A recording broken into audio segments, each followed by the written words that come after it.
Om Sai Ram. Devotees, now with the blessings of Shri Sai Baba, let us read chapter 13 of Shri Sai Satcharitra. The subtopics covered in this chapter are: we will be listening to more of Sai Leelas, how he cured the diseases. We will be listening to the stories of Bhimaji Patil, Bala Shimpi, Bapusaheb Buti, Alandi Swami, Kaka Mahajani and Dattopant of Harda. Now, first, let us see the inscrutable power of Maya. Baba's words were always short, pithy, deep, full of meaning, efficient and well balanced. He was ever content and never cared for anything.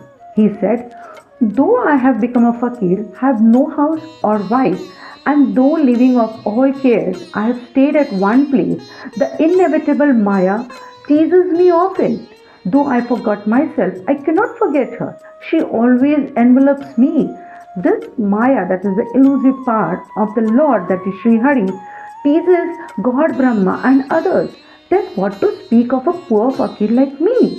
Those who take refuge in the Lord will be freed from her clutches with His grace." In such terms, Baba spoke about the power of Maya. Lord Shri Krishna has said to Uddhava in the Bhagavad that the saints are his living forms, and see what Baba has said for the welfare of his devotees. "Those who are fortunate and whose demerits have vanished, take to my worship. If you always say, 'Sai, Sai,' I shall take you over the seven seas. Believe in these words and you will be certainly benefited. I do not need any paraphernalia of worship, either eightfold or 16-fold.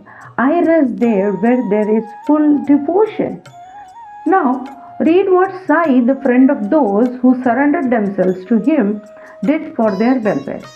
So now let us listen to the story of Bhimaji Patil. One Bhimaji Patil of Narayangaon, Taluka Junnar, district Pune, suffered in the year 1909 AD from a severe and a chronic chest disease which ultimately developed into tuberculosis.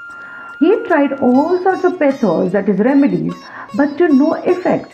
Losing all hope, he ultimately prayed to God, "O Lord Narayana, help me now." It is a well-known fact that when our circumstances are well off, we do not remember God. But when calamities and adversities overtake us, we are reminded of Him. So Bhimaji now turned to God. It occurred to him that he should consult Mr. Nanasaheb Sandorkar, a great devotee of Baba, in this respect. So he wrote a letter giving all details of his malady and asking him for his opinion. In reply, Mr. Nanasaheb wrote to him that there was only one remedy left, and that was to have recourse to Baba's feet. Relying on Mr. Nanasaheb's advice, he made preparations for going to Shirdi. He was brought to Shirdi and taken to the masjid and placed before Baba. Mr. Nanasaheb and Shama, that is mother of Deshpande, were then present. Baba pointed out that the disease was due to the previous evil karma and was not at first disposed to interfere. But the patient cried out in despair that he was helpless and sought refuge in him as he was his last hope and prayed for mercy. Then Baba's heart melted and he said, "Stay cast off your anxiety. Your sufferings have come to an end." However, oppressed and troubled one may be as soon as he steps into the masjid, he is on the pathway to happiness. The fakir here is very kind and he will cure the disease and protect all with love and kindness. The patient vomited blood every 5 minutes, but there was no vomiting in the presence of Baba. From the time Baba uttered the words of hope and mercy, the malady took a favorable turn. Baba asked him to stay in Bhimabai's house, which was not a convenient and a healthy place, but Baba's orders had to be obeyed. While he was staying there, Baba cured him by 2 dreams. In the first dream, he saw himself as a boy suffering the severe pain of a flogging, which he received for not reciting his Savai poetry lesson before his class master. In the second dream, someone caused him intense pain and torture by rolling a stone up and down over his chest. With the pain that suffered in dreams, his cure was complete and he went home. He then often came to Shirdi, gratefully remembering what Baba did for him and prostrated before him. Baba also did not expect anything from devotees but grateful remembrance, unchanging faith and devotion. People in the Maharashtra always celebrate Satyanarayana Puja in their homes every fortnight or month. But it was this Bhimaji Patil who started a new Satya Sai Vrata Puja instead of Satyanarayana Vrata Puja in his house when he returned to his village. Now let us listen to Bala Shimpi's story. Another devotee of Baba by the name of Bala Shimpi suffered much from a malignant type of malaria. He tried all sorts of medicines and decoctions, but in vain. The fever did not abate a jot, and so he ran to Shirdi and fell on Baba's feet.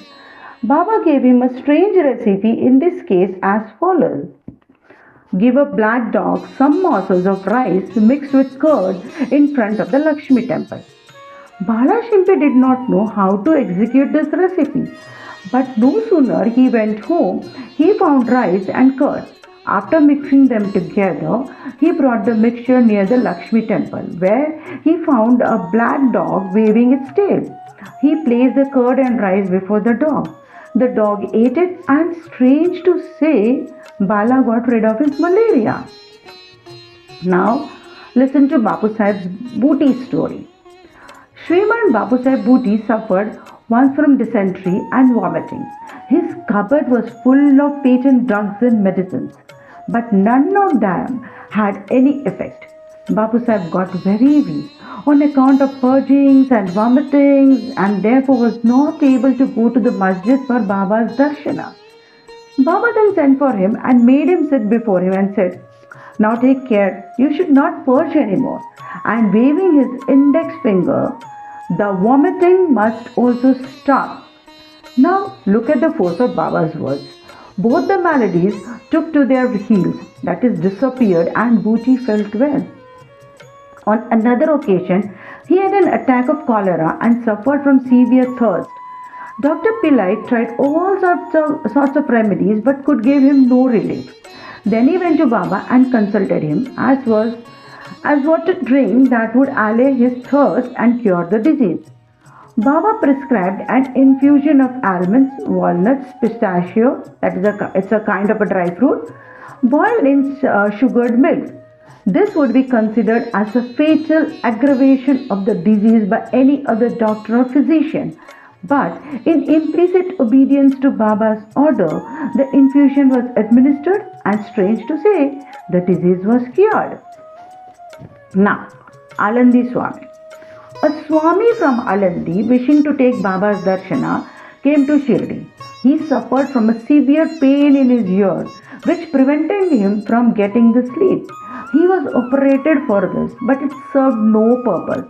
The pain was severe and he did not know what to do. While he was returning, he came to take Baba's leave. When Shama, mother of Deshpande, requested Baba to do something for the pain in the Swami's ear, Baba comforted him saying, Allah acha karega, that is, God will do good. The Swami then returned to Pune and after a week sent a letter to Shirdi stating that the pain in his ear had subsided, though the swelling was there, and in order to get the swelling removed, he went to Bombay for operation. But the surgeon, on examining the ear, said that no operation was then necessary. Such was the wonderful effect of Baba's words. Now let us listen to Kaka Mahajani's story. Another devotee named Kaka Mahajani suffered once from diarrhea. In order there should be no break in his services to Baba, Kaka kept a tambia, that is a pot with water, in some corner of the masjid, and whenever there was a call, he would go out. As Sai Baba knew everything, Kaka did not inform him of his disease, thinking that Baba would of his own cure it soon.